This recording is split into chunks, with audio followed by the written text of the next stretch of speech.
ರಾಹುಲ್ ಗಾಂಧಿಯವರು ಇನ್ನೊಂದು ವಿಷಯವನ್ನು ಹೇಳಿದರು. ಹೌಸ್ ನಂಬರ್ 35 ಫಿಸಿಕಲಿ ಹೋಗಿ ಚೆಕ್ ಮಾಡಿದರಂತೆ.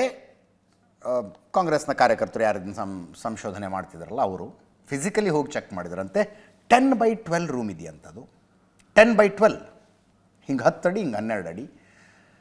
ಅದೇ ಅಡ್ರೆಸ್ನಲ್ಲಿ 80 ಜನ ವೋಟರ್ಗಳಿದ್ದಾರೆ ಅಂದರು. ಸೀರಿಯಸ್ ಅಲಿಗೇಷನ್ ಅದು. 10/12 ರೂಮಲ್ಲಿ 80 ಜನ ಇರೋಕ್ಕಾಗತ್ತಾ? ಒಂದೇ ಅಡ್ರೆಸ್ಗೆ ಹೆಂಗೆ 80 ಜನ ವೋಟರ್ಗಳಿಗೆ ಕೊಟ್ಟರು ಅಂತ.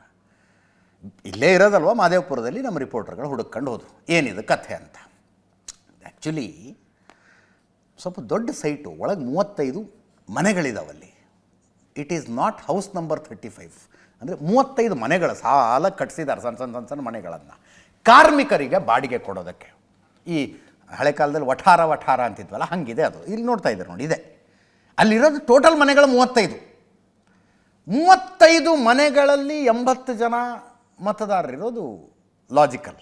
ರೆಡ್ಡಿ ಅಂತ ಅದ್ರ ಓನರು ಹಿಂಗೆ ಸಾಲಾಗಿ ಮನೆ ಕಟ್ಟಿಸಿ ಬಾಡಿಗೆ ಕೊಟ್ಬಿಟ್ಟಿದ್ದಾರೆ. ಯಾವ ಫೇಕ್ ವೋಟರ್ಸು ನನ್ನ ಅಡ್ರೆಸ್ನಲ್ಲಿಲ್ಲ, ಯಾರು ಬರ್ತೀರಿ ಬನ್ನಿ ಚೆಕ್ ಮಾಡ್ಕೊಳ್ಳಿ ಅಂತಿದ್ದಾರೆ ಅವರು, ರೆಡ್ಡಿ ಅಂತ. ಹಿಂಗಿದೆ ಕಥೆ. ಗಂಭೀರವಾಗಿ ತನಿಖೆ ಅಂತೂ ಆಗಬೇಕು, ಬಟ್ ಅದರಲ್ಲಿ ಫಾರ್ಮ್ಯಾಟ್ನಲ್ಲಿ ಕಂಪ್ಲೇಂಟ್ ಕೊಡಬೇಕು. ಹೈಕೋರ್ಟು ಸುಪ್ರೀಂ ಕೋರ್ಟಿಗೆ ಹೋಗುವ ಅವಕಾಶಗಳಿದ್ದಾವೆ, ದಯವಿಟ್ಟು ಅದನ್ನು ಮಾಡಬೇಕು.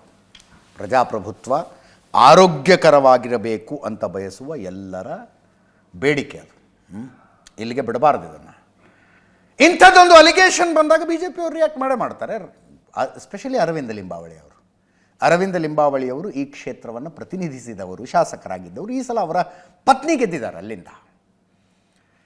ಮಹದೇವಪುರದ ಈ ವಿವರಗಳನ್ನು ಸ್ಪೆಸಿಫಿಕ್ ಆಗಿ ರಾಹುಲ್ ಗಾಂಧಿಯವರು ಹೇಳಿದ ನಂತರ ಫ್ಯಾಕ್ಟ್ ಚೆಕ್ಕನ್ನು ಅರವಿಂದ ಲಿಂಬಾವಳಿಯವರು ಮಾಡಿದ್ರಂತೆ.